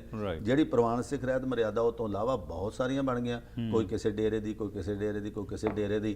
ਖਿਮਾ ਕਰਨਾ, ਬਹੁਤ ਸਾਰੇ ਐਸੇ ਸਥਾਨ ਵੀ ਜਿੱਥੇ ਨਿਸ਼ਾਨ ਸਾਹਿਬ ਨਹੀਂ ਆਇਆ। ਠੀਕ। ਵੈਸੇ ਤੇ ਸਿੱਖ ਸਾਹਿਬ ਨੂੰ ਪਹਿਲੇ ਸਿੰਘ ਸੰਗਤਾਂ ਦੇ ਗੁਰਦੁਆਰਾ ਜਿੱਥੇ ਨਿਸ਼ਾਨ ਸਾਹਿਬ ਨੇ, ਉਹ ਗੁਰਦੁਆਰਾ ਨਹੀਂ, ਉਹ ਠਾਠ ਹੋ ਸਕਦੀ ਹੈ, ਗੁਰਦੁਆਰਾ ਨਹੀਂ ਹੋ ਸਕਦਾ। ਪਰ ਅਸੀਂ ਗੁਰਮੁਖ ਪਿਆਰੇ ਉਸ ਨੂੰ ਵੀ ਮੰਨਣ ਨੂੰ ਤਿਆਰ ਨੇ। ਅਸੀਂ ਜਿੱਥੇ ਸਿੱਖ ਰਹਿਤ ਮਰਿਆਦਾ ਤੋਂ ਉਲਟ ਕਰਮ ਹੁੰਦਾ ਨਾ, ਉੱਥੇ ਅਸੀਂ ਬਹੁਤ ਭਰਮਾਰ ਨਾਲ ਸੰਗਤਾਂ ਜਾਂਦੀਆਂ ਨੇ, ਤੇ ਜਿੱਥੇ ਕੋਈ ਗੁਰਮੁਖ ਪਿਆਰਿਓ ਸੱਚ ਦੀ ਗੱਲ ਹੁੰਦੀ ਹੈ ਨਾ, ਉੱਥੇ ਖਿਮਾ ਕਰਨਾ। ਅੱਜ ਜਿਹੜੀ ਸੰਗਤ ਵੀ ਆ ਨਾ, ਮੈਂ ਤੁਹਾਨੂੰ ਖਿਮਾ ਕਰਨਾ, ਆਪਾਂ ਜਿੰਨਾ ਚਿਰ ਕਿਸੇ ਦੀ ਵਡਿਆਈ ਨਾ ਕਰੀ ਨਾ, ਆਮ ਤੌਰ ਤੇ ਸਾਡੇ ਵਡਿਆਈ ਦੇ ਭੁੱਖੇ ਨੇ, ਔਰ ਇਹ ਵਡਿਆਈ ਕਰਕੇ ਗੁਰਮੁਖ ਪਿਆਰਿਓ ਅਸੀਂ ਸਿਧਾਂਤਾਂ ਨੂੰ ਤੋੜ ਬੈਠੇ ਆ ਕਿ ਹਰ ਇੱਕ ਨੂੰ ਅਸੀਂ ਕਹਿ ਦਿੱਤਾ ਕਿ ਨਹੀਂ ਭਾਈ, ਦੋ ਤੂੰ ਕਰਦਾ, ਤੂੰ ਠੀਕ ਕਰਦਾ, ਇਹ ਕੋਈ ਗੱਲ ਨਹੀਂ, ਜੋ ਤੂੰ ਮਰਜ਼ੀ ਕਰੀ ਜਾ। ਲੇਕਿਨ ਨਹੀਂ, ਆਪਾਂ ਜਿੰਨਾ ਚਿਰ ਗੁਰਦੁਆਰੇ ਨੂੰ ਗੁਰੂ ਦਾ ਸਿਧਾਂਤ ਦੇ ਮੁਤਾਬਕ ਨਹੀਂ ਚਲਾਵਾਂਗੇ ਨਾ, ਉਹਨਾਂ ਚਿਰ ਇਹ ਸਾਡਾ ਭੰਬਲ ਭੂਸਾ ਪਿਆ ਹੀ ਰਹਿਣਾ। ਔਰ ਇਹੀ ਕਾਰਨ ਹੈ ਕਿ ਸਾਡੀ ਅੱਜ ਸਿਧਾਂਤ ਨਾ ਰਲਣ ਕਰਕੇ ਸਾਡੇ ਆਪਸ ਵਿੱਚ ਬਖਰੇਵੇਂ ਨੇ। ਤੇ ਜੇ ਕਿਤੇ ਸਾਡੀ ਅਰਦਾਸ ਇੱਕ ਹੋ ਜਾਏ, ਸਾਡੀ ਮਰਿਆਦਾ ਇੱਕ ਹੋ ਜਾਏ, ਸਾਡੇ ਆਨੰਦ ਕਾਰਜ ਇੱਕ ਹੋ ਜਾਣ, ਸਾਡੇ ਅਖੰਡ ਪਾਠ ਸਾਹਿਬ ਦੀ ਜਿਹੜੀ ਸੇਵਾ ਉਹ ਇੱਕ ਹੋ ਜਾਵੇ, ਕੋਈ ਕਹਿੰਦਾ ਇੰਨੇ, ਕੋਈ ਕਹਿੰਦਾ ਇੰਨੇ, ਕੋਈ ਕਹਿੰਦਾ ਜੀ ਉੱਥੇ ਤਾਂ ਇੰਨੇ ਮੰਗਦੇ ਆ, ਖਿਮਾ ਕਰਨਾ ਕੋਈ ਬਿਜ਼ਨਸ ਥੋੜਾ ਬਿਜ਼ਨਸ, ਲੇਕਿਨ ਬਣ ਗਿਆ ਜੀ, ਅਫਸੋਸ, ਲੇਕਿਨ ਬਣ ਗਿਆ। ਇੱਕ ਪ੍ਰਾਣੀ ਜਿਹੜਾ ਨਾ ਗੁਰਮੁਖ ਪਿਆਰਿਓ ਗੁਰੂ ਵਾਸਤੇ ਖਿਮਾ ਕਰਨਾ 1.5, 250, 300 ਦੀ ਬੋਤਲ ਤੇ ਸ਼ਰਾਬ ਦੀ ਲੈ ਲੂਗਾ, ਪਰ ਕੀਰਤਨ ਭੇਟਾ ਦੇਣੀ ਬਹੁਤ ਔਖੀ। ਬਿਲਕੁਲ ਜੀ, ਸਹੀ ਫਰਮਾਇਆ ਤੁਸੀਂ। ਇਹ ਜਿਹੜੇ ਤੁਸੀਂ ਇਸ਼ੂਜ਼ ਨੂੰ ਟੱਚ ਕੀਤਾ ਹੈ, ਬਿਲਕੁਲ ਇਹ ਹਕੀਕਤ ਹੈਗੀ ਹੈ। ਆਉਣ ਵਾਲੇ ਸਮੇਂ ਵਿੱਚ ਇੱਕ ਜਾਂਦੇ ਜਾਂਦੇ ਥੋੜ੍ਹਾ ਜਿਹਾ ਮੈਨੂੰ ਬਰੀਫਲੀ ਦੱਸ ਦਿਓ ਕਿ ਜਿਸ ਤਰ੍ਹਾਂ ਤੁਸੀਂ ਲੰਗਰ ਦਾ ਜੋ ਕਿਹਾ ਹੈ, ਇੱਕ ਅਸੀਂ ਜਦੋਂ ਪ੍ਰਸ਼ਾਦ ਦਾ ਜਦੋਂ ਭੋਗ ਲਾਉਂਦੇ ਹੈਗੇ ਆ, ਤੇ 5 ਅਸੀਂ ਪੇੜੇ ਕੱਢ ਕੇ ਅਸੀਂ ਇੱਕ ਕਾਲਜ ਪਾ ਕੇ 5 ਪਿਆਰਿਆਂ ਵਾਸਤੇ ਕੱਢ ਕੇ ਰੱਖ ਕੇ ਤੇ ਫਿਰ ਅਸੀਂ ਵਾਪਸ ਪਾਉਂਦੇ, ਇਹ ਕੀ ਕੋਈ ਇਹ ਗੁਰਮਤਿ ਅਨੁਸਾਰ? ਦੇਖੋ, ਇਹ ਗੁਰਮਤਿ ਅਨੁਸਾਰ ਸਾਡਾ ਸਿਧਾਂਤ ਹੈ ਜੀ। ਅਸੀਂ ਜਦੋਂ ਦੇਗ ਨੂੰ, ਅਸੀਂ ਸਿਰਫ ਦੇਗ ਨੂੰ ਹੀ ਕਿਰਪਾਨ ਭੇਟ ਕਰਨੀ। ਠੀਕ ਹੈ ਜੀ, ਉਹ ਸਾਡਾ ਸਿਧਾਂਤ ਹੈ। ਜਿਹੜੇ ਅਸੀਂ 5 ਛਾਂਦੇ ਕੱਢਦੇ ਆ, ਉਹ 5 ਪਿਆਰਿਆਂ ਦੇ ਨਾਂ ਤੇ ਕੱਢਦੇ ਆ, ਕਿਉਂਕਿ ਇਹ ਸਾਡਾ ਟ੍ਰੈਡੀਸ਼ਨ ਚੱਲ ਰਿਹਾ, ਇਹਨੂੰ ਅਸੀਂ ਕਾਇਮ ਰੱਖਣਾ ਚਾਹੁੰਦੇ ਹਾਂ। ਪਰ ਇਹਦੇ ਵਿੱਚ ਇਹ ਕੋਈ ਨਹੀਂਗਾ, ਉਹ ਜਿਹੜੇ 5 ਨੇ ਉਹਦਾ 2 ਸਿਧਾਂਤ ਹੈ, ਉਹਦਾ ਤੇ ਉਹਨਾਂ 5 ਨੂੰ ਵਰਤਾਉਣਾ ਵਾ, ਤੇ ਉੱਥੇ ਇਹ ਨਹੀਂ ਵੇਖਣਾ ਉੱਥੇ ਜਿਹੜਾ ਵੀ ਬੈਠਾ ਉਹਨੂੰ ਦੇਣਾ। ਇਹ ਨਹੀਂ ਹੈ ਕਿ ਜ਼ਰੂਰੀ ਕਿ ਮਤਲਬ ਹੈ ਵੀ ਕੋਈ ਵੇਖੀਏ ਵੀ ਹਾਂ ਕੋਈ ਅੰਮ੍ਰਿਤਧਾਰੀ ਹੈ ਤੇ ਉਹਨੂੰ ਦਈਏ ਨਾ। ਉਹ 5 ਤੁਸੀਂ ਕਿਸੇ ਨੂੰ, ਉਹ ਸਾਡਾ ਇੱਕ ਮੁੱਖ ਸਿਧਾਂਤ ਹੈ, ਉਹ ਸਿਧਾਂਤ ਨੂੰ ਅਸੀਂ ਕਾਇਮ ਰੱਖਣ ਦੀ ਖਾਤਰ ਉਹ 5 ਜਿਹੜਾ ਕੌਲੇ 'ਚ ਪ੍ਰਸ਼ਾਦ ਪਾਇਆ ਜਾਂਦਾ ਉਹ ਗੁਰੂ ਗ੍ਰੰਥ ਸਾਹਿਬ ਦਾ ਨਹੀਂ ਹੁੰਦਾ, ਉਹ ਜਿਹੜੇ ਤਾਬਿਆ ਬੈਠਾ ਗੁਰੂ ਦਾ ਸਿੱਖ ਵਾ ਨਾ, ਉਹ ਉਹਦੇ ਵਾਸਤੇ ਹੁੰਦਾ। ਅਜੇ ਤੱਕ ਇਹ ਵੀ ਭੁਲੇਖਾ ਸਾਨੂੰ ਬਈ ਉਹ ਜਿਹੜਾ ਕੌਲੀ 'ਚ ਪਾਇਆ ਜਾਂਦਾ ਉਹ ਗੁਰੂ ਪਾਤਸ਼ਾਹ ਨੂੰ ਭੋਗ ਲਾਇਦੇ ਆ। ਇਹ ਭੋਗ ਨਹੀਂ ਪ੍ਰਵਾਨ ਕੀਤਾ ਜਾਂਦਾ, ਭੋਗ ਲਾਉਣ ਵਾਲਾ ਨਹੀਂ, ਗੁਰੂ ਤੇ ਪ੍ਰਵਾਨ ਕਰਦੇ ਨੇ। ਅਸੀਂ ਉਹਨਾਂ ਦੀ ਦੇਗ ਪ੍ਰਵਾਨ ਕਰਨੀ ਲਾਉਣੀਆਂ, ਭੋਗ ਨਹੀਂ ਲਾਉਣਾ। ਠੀਕ। ਤੇ ਭੋਗ ਤੇ ਗੁਰਮੁਖ ਪਿਆਰੇ ਮੂਰਤੀਆਂ ਨੂੰ ਲਵਾਇਆ ਜਾਂਦਾ। ਗੁਰੂ ਗ੍ਰੰਥ ਸਾਹਿਬ ਤੇ ਸਾਡੇ ਸ਼ਬਦ ਗੁਰੂ ਲੇਕਿਨ ਨੇ। ਅਸੀਂ ਉਸ ਨੂੰ ਭੋਗ ਵਾਲਾ ਜਿਹੜਾ ਇਹ ਸ਼ਬਦ ਵੀ ਇਸਤੇਮਾਲ ਕਰ ਰਹੇ ਹਾਂ, ਇਹਦੇ ਪ੍ਰਤੀ ਜਿਹੜਾ ਤੁਸੀਂ ਕਿਆ ਸੁਚੇਤ ਹੋਣ ਦੀ ਲੋੜ ਹੈ। ਧੰਨਵਾਦ ਤੁਹਾਡਾ। ਅਗਲੇ ਹਫਤੇ ਮੁੜ ਤੋਂ ਇਹ ਇਸ਼ੂਜ਼ ਨੂੰ ਕੰਟੀਨਿਊ ਕਰਾਂਗੇ, ਕਿਉਂਕਿ ਹੋਰ ਬਹੁਤ ਸਾਰੀਆਂ ਚੀਜ਼ਾਂ ਜਿਹੜੀਆਂ ਨੇ ਉਹਦੇ ਬਾਰੇ ਵੀ ਹੈਗਾ। ਆਉਣ ਵਾਲੇ ਪ੍ਰੋਗਰਾਮਸ ਤੁਹਾਡੇ ਕੋਲੋਂ ਇਹ ਵੀ ਅਸੀਂ ਜ਼ਰੂਰ ਪੁੱਛਣਾ ਹੈਗਾ ਕਿ ਰਹਿਤ ਮਰਿਆਦਾ ਅਨੁਸਾਰ ਕੀ ਜਾਂ ਗੁਰੂ ਗ੍ਰੰਥ ਸਾਹਿਬ ਵਿੱਚ ਸਾਨੂੰ ਕਿੱਥੇ ਉਪਦੇਸ਼ ਮਿਲਦਾ ਹੈ ਕਿ ਕੇਸਾਂ ਨੂੰ, ਖਾਸ ਤੌਰ ਤੇ ਦਾੜੀ ਨੂੰ ਅਸੀਂ ਰੰਗਣਾ ਹੈ ਕਿ ਨਹੀਂ ਰੰਗਣਾ। ਇਹੋ ਜਿਹੇ ਹੋਰ ਬੜੇ ਜਿਹੜੇ ਇਸ਼ੂਜ਼ ਨੇ, ਇਹਨਾਂ ਬਾਰੇ ਅਸੀਂ ਓਪਨ ਡਿਸਕਸ਼ਨ ਕਰਕੇ ਆਸ ਕਰਦੇ ਹਾਂ ਕਿ ਸਾਡੇ ਸਰੋਤਿਆਂ ਤੱਕ ਇਹ ਗੱਲਬਾਤ ਪਹੁੰਚੇ ਤੇ ਅਸੀਂ ਇਹਨਾਂ ਦੇ ਤੁਰ ਸਕੀਏ। ਤੁਹਾਡਾ ਧੰਨਵਾਦ। ਵਾਹਿਗੁਰੂ ਜੀ ਕਾ ਖਾਲਸਾ, ਵਾਹਿਗੁਰੂ ਜੀ ਕੀ ਫਤਿਹ। ਸੋ ਇਸ ਦੇ ਨਾਲ ਹੀ ਕਰਦੇ ਹਾਂ ਜੀ ਅੱਜ ਦੇ ਇਸ ਪ੍ਰੋਗਰਾਮ ਦੀ ਇੱਥੇ ਹੀ ਸਮਾਪਤੀ। ਫੀਡਬੈਕ ਜ਼ਰੂਰ ਦੇਣਾ 604 603 7555 ਜਾਂ ਫਿਰ ਈਮੇਲ ਰਾਹੀਂ ਸੰਪਰਕ ਕਰ ਸਕਦੇ ਹੋ harpreetsingh@gmail.com। ਧੰਨਵਾਦੀ ਅਸੀਂ ਆਪਣੇ ਸਪਾਂਸਰ ਤੇ ਐਡਵਰਟਾਈਜ਼ਰਸ ਦੇ, ਜਿਨ੍ਹਾਂ ਦੀ ਬਦੌਲਤ ਇਹ ਪ੍ਰੋਗਰਾਮਸ ਤੁਹਾਡੇ ਤੱਕ ਪਹੁੰਚਦੇ ਨੇ। ਹੋਰ ਜਾਣਕਾਰੀ ਲੈਣੀ ਹੋਏ ਕੋਈ, ਤੁਸੀਂ ਜੇਕਰ ਸਪਾਂਸਰਸ਼ਿਪ ਜਾਂ ਐਡਵਰਟਾਈਜ਼ਮੈਂਟ ਬਾਰੇ, ਤਾਂ ਜ਼ਰੂਰ ਸੰਪਰਕ ਕਰ ਲੈਣਾ 6046037555। ਉਸ ਦੇ ਨਾਲ ਹੀ ਗਿਆਨੀ ਜਗਦੀਸ਼ ਸਿੰਘ ਜੀ ਜੋ ਹਨ ਗੁਰਦੁਆਰਾ ਸਾਹਿਬ ਸਿੰਘ ਸਭਾ ਸਰੀ ਵਿੱਚ ਹੁੰਦੇ ਨੇ, ਇਹਨਾਂ ਨਾਲ ਵੀ ਤੁਸੀਂ ਜੇਕਰ ਗੱਲਬਾਤ ਕਰਨੀ ਹੋਏ ਤਾਂ ਸਕਰੀਨ ਤੇ ਦਿੱਤੇ ਹੋਏ ਫ਼ੋਨ ਨੰਬਰ ਤੇ ਤੁਸੀਂ ਇਹਨਾਂ ਨੂੰ ਫ਼ੋਨ ਕਰਕੇ ਗੱਲਬਾਤ ਕਰ ਸਕਦੇ ਹੋ ਤੇ ਇਹਨਾਂ ਨਾਲ ਬੈਠ ਕੇ ਵਿਚਾਰ ਵਟਾਂਦਰਾ ਕਰ ਸਕਦੇ ਹੋ। ਲੈਣਾ ਆ ਗਿਆ, ਫਿਰ ਮੁਲਾਕਾਤ ਕਰਾਂਗੇ। ਤਦ ਤੱਕ ਗੁੱਡ ਬਾਏ।